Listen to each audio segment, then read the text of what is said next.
Yung mga testigo po worthless lahat yun and useless. Bakit kanya? Why? Ay ba wala naman nung masasabi itong mga ito to prove yung charges ng irregularity ng paggastos ng confidential funds. Kasi yung testimonya nila tungkol sa pag-request ng encashment, pag-release, hindi naman in dispute yan. Kaya nakita niyo yung defense, walang cross-examination. Talaga naman wala kang dapat na i-cross. Sa bakit hindi naman kini-question mo, ang issue dito, irregularity.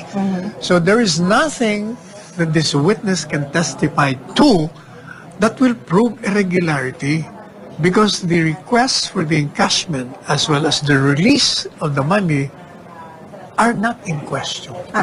Pero dito sa Article 1, sir, yung impeachment trial, may nakikita na ba kayo dito sa nangyari sa pag-present ng mga witness na may napatunayan yung prosecution na magtatagoy ng culpable violation ng Constitution? Wala nga, kasi nga, yung dalawang testigo, wala yun eh. Parang wala silang prinisinta. Walang depensa, no cross. Tama, yun ang tama doon. Kaya yung mga tanong ng mga senador, mawalang galang na po sa inyo. Mabuti si Robin Padilla hindi nagtanong. Kasi, sabi ko nga sa'yo, minimenos nila pero matalino ito. Kaya naman magkawasan ka. Mabuti hindi ka nagtanong. Wala naman dapat itanong. Exactly. Kaya natutuwa ako hindi ka nagtanong ako. Kasi talagang wala eh. Yung mga tanong doon, mga irrelevant lahat eh.